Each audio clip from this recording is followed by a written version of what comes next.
സിമാജിയാവയെക്കുറിച്ചുള്ള സത്യാവസ്ഥ എന്താണെന്ന് അറിയാൻ തിങ്ങാൻ തന്നെ നേരിട്ടിറങ്ങി പുറപ്പെടുന്നുണ്ട്. അന്ന് രാത്രി അവൾ അവിടെ നിന്ന് പുറത്തു കടക്കാൻ ശ്രമിക്കുന്നു. ഹോങ്ലുവും ഫെങ്ഷിയും ഇതറിഞ്ഞുകൊണ്ട് അവളുടെ പിന്നാലെ കൂടുന്നുണ്ട്. അങ്ങനെ അവർ 3 പേരും കൂടിയാണ് പുറത്തു കടക്കാൻ ശ്രമിക്കുന്നത്. എങ്ങനെയെങ്കിലും അച്ഛനെ കണ്ടെത്തി സത്യം എന്താണെന്ന് അറിയാൻ ശ്രമിക്കുകയാണ് തിങ്ങാൻ. കാവൽക്കാരുടെ കണ്ണു വെട്ടിച്ച് എങ്ങനെ പുറത്തു കടക്കണമെന്ന് അവൾക്കറിയില്ല. അങ്ങനെ സംശയിച്ചു നിൽക്കുകയാണ്. സിമാജിയാവോ ആദ്യമേ തന്നെ അവളിങ്ങനെ രക്ഷപ്പെടാൻ ശ്രമിക്കുന്നത് മനസ്സിലാക്കിയിരുന്നു. അവൾക്ക് കൂടുതൽ ബുദ്ധിമുട്ടുണ്ടാക്കാതെ അവൻ തന്നെ കാവൽക്കാരെ ഉറക്കി കൊടുക്കുന്നു.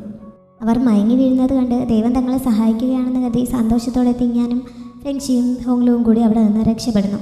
ഈ ഫെങ്ഷിയെ വാച്ച് ചെയ്യുന്നതിന് വേണ്ടി ഗോസ്റ്റ് ആളെ ഏർപ്പെടുത്തിയിട്ടുണ്ടായിരുന്നു. അതുകൊണ്ട് തന്നെ ഇവരിങ്ങനെ തിങ്ങാനെയും കൊണ്ട് പുറത്ത് ചാടിയത് അപ്പോൾ തന്നെ ഗോസ്റ്റ് അറിയുന്നു. അയാൾ മിംഗ്ലിയോടും വിവരം പറയുന്നുണ്ട്.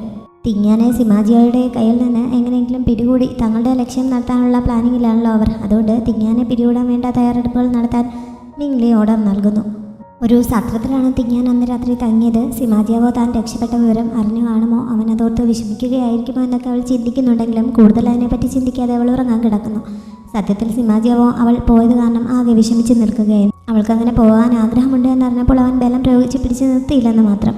ഈ സമയത്താണ് അവൾക്കുള്ള മരുന്ന് റെഡിയാക്കിക്കൊണ്ട് ബിയാൻ അവിടെ എത്തിയത്. ഇപ്പോൾ അത് എല്ലാം മധുരമുള്ള രീതിയിൽ വീണ്ടും റെഡിയാക്കിയിരിക്കുകയാണ്. പക്ഷേ അവൾ പോയ സ്ഥിതിക്ക് ഇനിയിപ്പോൾ ഇതെങ്ങനെ അവൾക്ക് കൊടുക്കുമെന്ന് ബിയാൻ ചോദിക്കുന്നു. സിമാജിയാവോ അവന് മറുപടി പറയാതെ മരുന്ന് അവിടെ വെച്ചിട്ട് പോയിക്കോളാൻ അവളോട് പറയുന്നു. ഈ സമയത്താണ് തിങ്ങാനെ ആക്രമിക്കാനായി മിംഗ്ലി വിട്ട ആളുകൾ അവിടെ എത്തിയത്.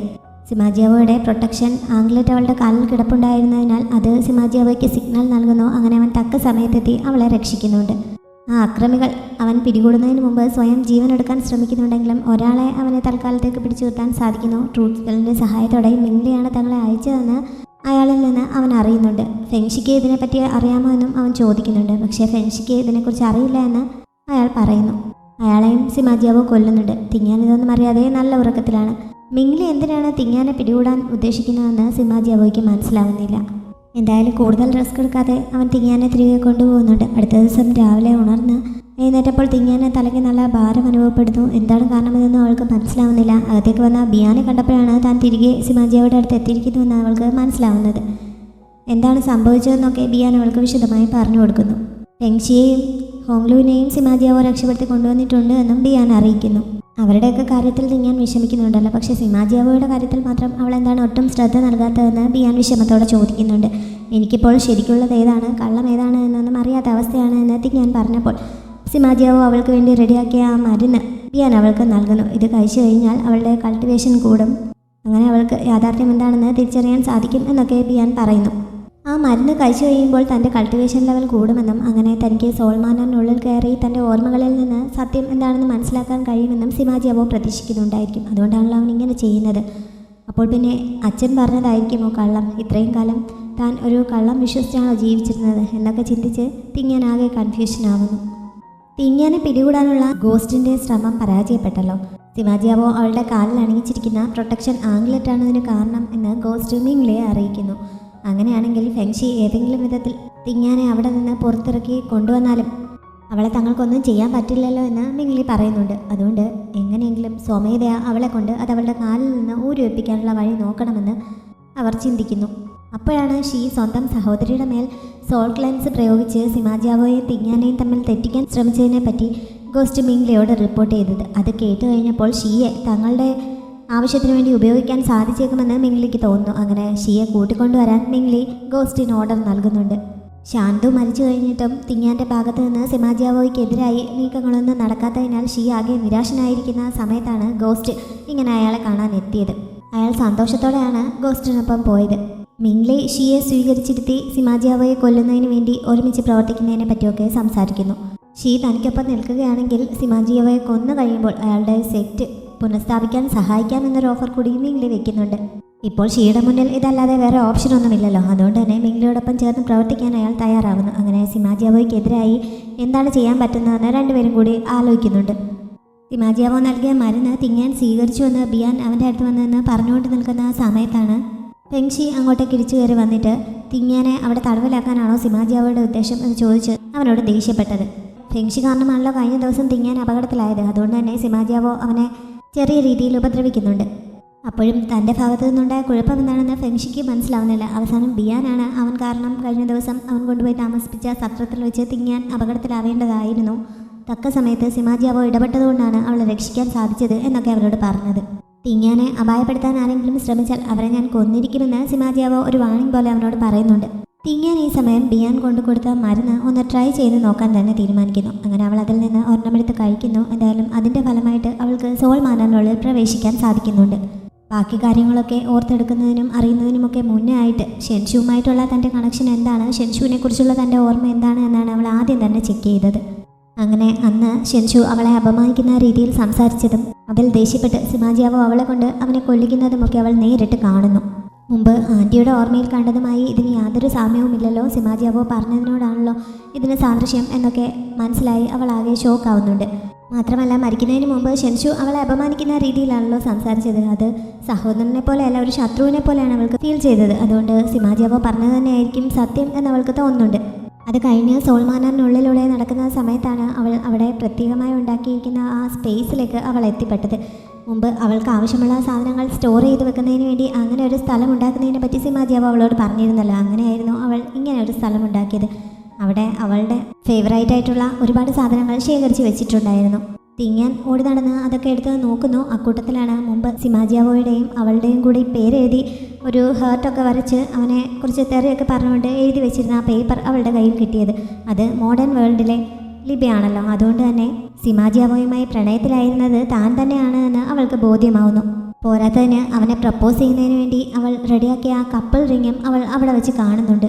അവനെ പ്രപ്പോസ് ചെയ്യാൻ മാത്രം താൻ കാര്യങ്ങൾ കൊണ്ട് എത്തിച്ചെങ്കിൽ അവൻ തന്നെ ഇഷ്ടപ്പെടുന്നതിനേക്കാൾ കൂടുതൽ താൻ അവനെ ഇഷ്ടപ്പെട്ടിരുന്നിരിക്കണം എന്നൊക്കെ അവൾ ചിന്തിച്ച് നിൽക്കുന്ന സമയത്താണ് നീ എന്താണ് നോക്കുന്നതെന്ന് ചോദിച്ചുകൊണ്ട് സിമാജിയാവോ അങ്ങോട്ടേക്ക് വന്നത്. പെട്ടെന്ന് അവൻ്റെ ശബ്ദം കേട്ടപ്പോൾ അവളുടെ കയ്യിൽ നിന്ന് ആ മോതിരമെല്ലാം കൂടി താഴേക്ക് വീഴുന്നു. അങ്ങനെ അവൻ വന്ന് അതെടുത്ത് കൊടുക്കുന്നുണ്ട്.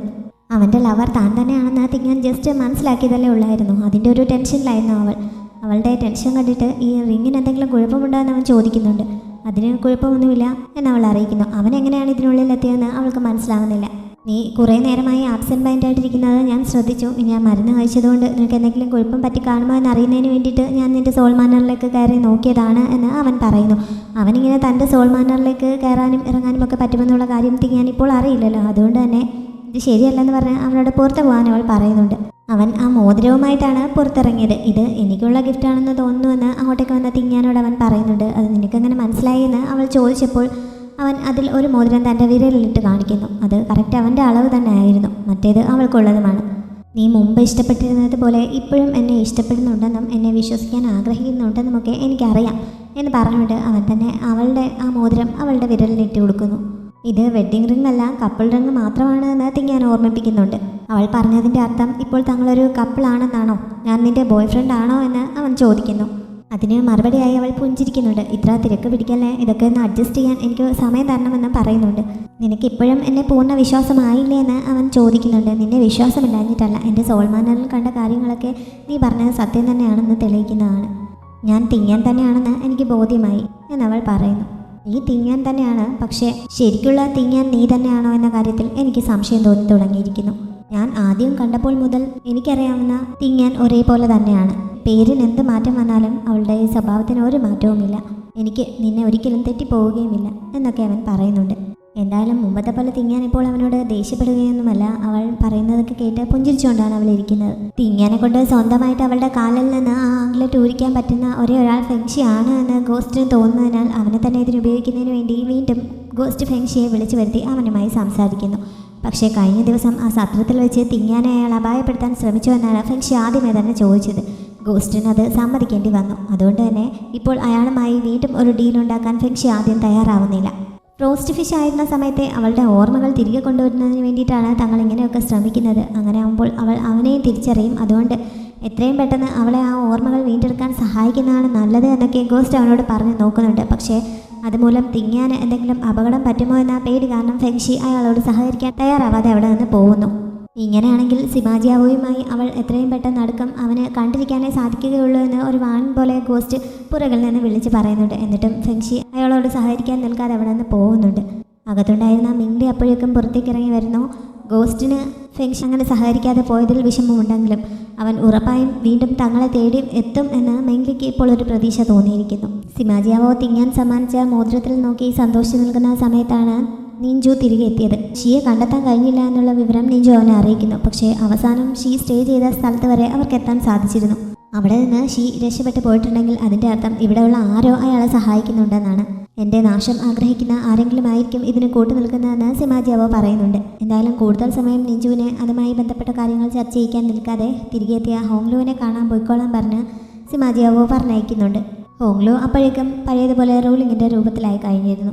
തിങ്ങാൻ്റെ ഒപ്പമായിരുന്നു അവൾ ഈ സമയം. തിങ്ങാനാണെങ്കിൽ ഇന്നലെ വരെ ശത്രുവായി കണ്ടിരുന്ന ആളിപ്പോൾ പെട്ടെന്ന് ലവർ ആയതിൻ്റെ എക്സൈറ്റ്മെൻറ്റിലാണ്. എങ്ങനെ ഇത് അക്സെപ്റ്റ് ചെയ്യണം എന്നറിയാതെ അവൾ ആകെ കൺഫ്യൂഷനായിരിക്കുകയാണ്.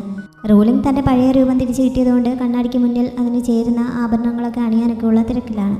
തിങ്ങാൻ്റെ ഈ വിഷമാവസ്ഥ കണ്ടപ്പോൾ ഇവിടെ ഇരുന്ന് ഇങ്ങനെ ആലോചിച്ച് സമയം കളയാതെ നീ സിമാജിയാവോയുടെ അടുത്തേക്ക് ചെന്ന് കാര്യങ്ങൾ വർക്കൗട്ട് ആക്കാൻ നോക്കാൻ റൂളിംഗ് ഉപദേശിക്കുന്നു. തിങ്ങാൻ്റെ അടുത്തേക്ക് ചെന്ന് ഒന്ന് സ്മെല്ല് ചെയ്ത ശേഷം ഒന്ന് കുളിച്ചിട്ട് പോയാൽ മതിയെന്ന് അവൾ സജസ്റ്റ് ചെയ്യുന്നുണ്ട്. അപ്പോഴാണ് റൂളിംഗ് എന്ന് വിളിച്ചുകൊണ്ട് നിഞ്ചു അങ്ങോട്ടേക്ക് ഓടി വന്നത്. അവളെ കണ്ടപ്പോൾ അവന് ശരിക്കും സന്തോഷമാവുന്നു. പക്ഷേ അവൾക്ക് അവനെ ഇതുവരെ കണ്ടുപോലും പരിചയമില്ല. അവനിങ്ങനെ റൂളിംഗ് എന്ന് വിളിച്ച് സംസാരിക്കുന്നതായിട്ട് അവളും തിങ്ങാനും ഒരേപോലെ അന്തം വിട്ടിരിക്കുകയാണ്. നിഞ്ചു പതുക്കെ അവളെ കാര്യങ്ങൾ പറഞ്ഞു മനസ്സിലാക്കുന്നു. കാര്യമൊക്കെ അവൾ മനസ്സിലാക്കുന്നുണ്ടെങ്കിലും ഇപ്പോൾ റൂളിങ്ങിൻ്റെ ഓർമ്മകളൊന്നും ഇല്ലാത്തതുകൊണ്ട് അവനുമായി അങ്ങനെ ഒരു റിലേഷനിലാവാൻ പറ്റില്ല എന്ന് അവൾ തീർത്ത് പറയുന്നു. നിഞ്ചു നല്ല വിഷമത്തിലായി എന്ന് പറയണ്ടല്ലോ. അവൾ നല്ല സ്ട്രിക്റ്റ് ആയിട്ടാണ് അവൻ്റെ അടുത്ത് നിൽക്കുന്നത്. ഇപ്പോൾ എൻ്റെ പേര് റൂളിംഗ് എന്നല്ല, അതുകൊണ്ട് ഇനി മുതൽ ഹോങ്ലു എന്ന് എന്നെ വിളിച്ചാൽ മതി എന്ന് കൂടി പറഞ്ഞിട്ടാണ് അവൾ അവിടെ നിന്ന് പോയത്. പാവൻ നിഞ്ചു അപ്പോഴേക്കും അവൻ കരയാൻ തുടങ്ങിയിരുന്നു. പക്ഷെ എന്ത് ചെയ്യാൻ? റൂളിംഗ് ഉപദേശിച്ചതുപോലെ തിങ്ങാൻ എന്തായാലും അന്ന് രാത്രി കുളിക്കാനായി അവിടെയുള്ള കുളത്തിനടുത്തേക്ക് പോകുന്നു. അവൾ ചെല്ലുന്ന സമയത്ത് ആ വെള്ളത്തിന് നല്ല തണുപ്പുണ്ടായിരുന്നു. പക്ഷേ അവളിങ്ങനെ വന്ന് അതിൻ്റെ അടുത്തിരിക്കുന്നത് കണ്ട സിമാജിയാവോ സ്പിരിറ്റ് ഫയർ ഉപയോഗിച്ച് ആ വെള്ളം ചൂടാക്കുന്നു. അങ്ങനെ അവൾ തൊട്ട് നോക്കിയപ്പോൾ അതിന് ആവശ്യത്തിനുള്ള ചൂടുണ്ട് എന്ന് കണ്ട് കുളിക്കാനായി അതിലേക്ക് ഇറങ്ങുന്നുണ്ട്.